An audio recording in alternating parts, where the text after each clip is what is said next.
3, 2, 1. Challenge is the crucible in which all human progress is forged. Great competitors such as Michael Jordan and Serena Williams push themselves to the limit and test our very ideas of what is humanly possible. So we here at the Large Blast podcast assembled our finest minds, Welshie, Matt, and me, Stoney, to compete in this, the first ever kit-bashing Large Blast podcast challenge. Using our state-of-the-art Large Blast podcast computer, we were able to randomly assign ourselves each a model from the Games Workshop website. Matt was gifted with this talisman of Nurgle. Welshie took home the Eversur Assassin. And your old buddy Stoney got this Eldar Spirit Seer. The rules were simple. We had to take our assigned model and convert the bejesus out of it, using only kit-bashing techniques, no sculpting allowed. And to make things more interesting, we introduced 2 theme words, which were neon and circus. So what ingredients do I have for this neon circus kit bash? I like the model and wanted to retain stuff like its pose and its silhouette for the kit bash model so that you can tell that it's come from the Spirit Seer. But I also wanted to add a level of outrageousness to fulfill the circus element of the challenge. So I started looking at things like carnival headdresses and shaman masks for influence. To start, I knew I wanted to use the legs and robes, so I cut them out and glued them together like you normally would. Then I went around and cut off all the Eldar symbols except for one. I quite like the idea of this guy being a sort of a wandering shaman type character who collects random symbology in the places he goes, so I thought that I'd leave one of the Eldar symbols on there just for good measure.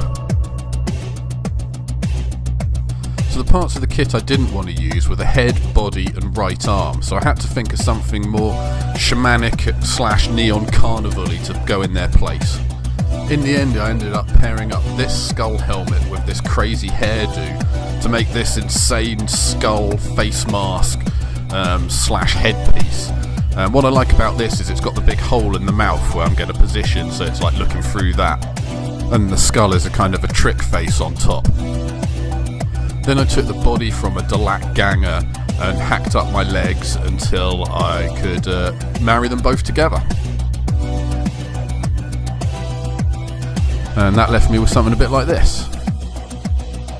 The Dalak ganger's shoulder pads are a bit unforgiving, so I phrased them out and cobbled together an arm out of some arm pieces, and then used some modelling clay just to go around and seal up all the gaps and all the rest of the shoddiness.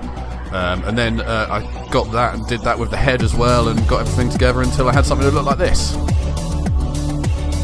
So even though my model was turning into a crazy neon circus model, I'd still managed to copy the pose of the original with that outstretched right hand. In the end, I decided to keep the staff in the left hand, just take out some of the Eldar symbology and replace it with this mild chaos symbol. A symbol that says, I've not quite turned to chaos yet, but I've picked up one of their pamphlets and I'm kind of interested. Then I cobbled together the rest of his arm out of some bits of random plastic and stuck it all together until I had something that looked like this. Next, I was looking for a neon circus-y piece for his right hand when I found this cool smoking orb thing that one of the Cypher Lords carries. So I stuck that bad boy on for a sort of psy-trance ringmaster effect. Then I added a few other knickknacks like some bells and this piece of ribbon. I wanted to add that as a kind of tribute or a nod to this ribbon that's on the Eldar model. The next step was to gather my most neon colours together.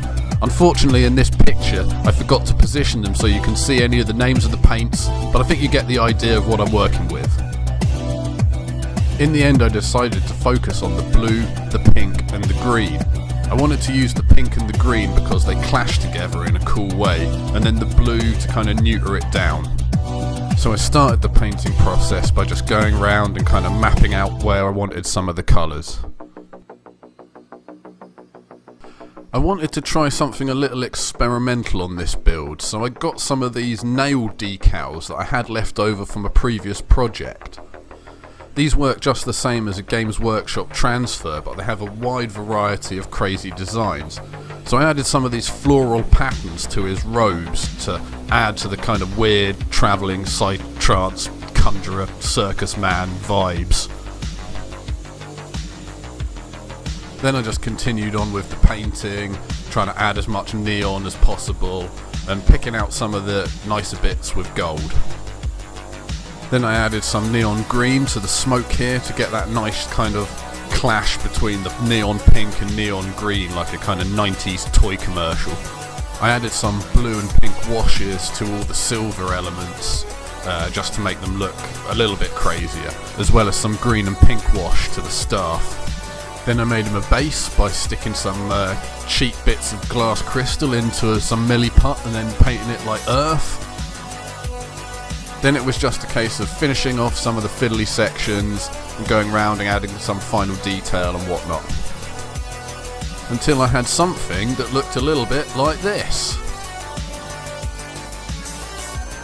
Overall, I was quite happy with the way this model came out. Quite happy with the kit bash. I think it stuck to the initial model quite well, but at the same time managing to create that crazy psytrance, neon carnival, shaman type feel I was going for. I think the decals came out well. I wish that I'd managed to paint it a bit better. Other than that, I think it was pretty good. But what about Matt and Welshie? How had they got on with the challenge? Matt's Tallyman of Nurgle had been transformed into a Nurgle juggler with neon skulls. I really love what Matt's done here. He's really managed to keep the character of the kit whilst changing it up into something crazy and different with this neon circus theme, whilst also keeping that kind of Nurgle sense of humour that you get throughout the range. Good work, Matt. Welshie's model was the Eversir Assassin, already quite a dynamic model. He chose, instead of changing it in any way, to rather reposition it and create a kind of diorama of a circus world where of an assassin coming in and taking out some chaos circus creeps. I particularly like the paint job he's done on his Eversir Assassin. It looks like Tron meets the Jamaican bobsled team. Everything was looking great for Welshie and I was sure that he might win, until he admitted something disturbing in our post-kit bash discussion. Well, the head is from Necromunda. Yeah. The boobs and chest I sculpted. I didn't have any. You're not allowed to sculpt. Hey! And just like that, Welshie's model was dead to me. Disqualified for boob sculptory.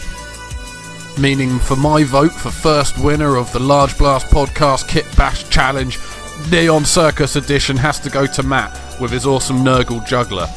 Make sure you tune in tomorrow to check out his video. Thanks for watching. Bye!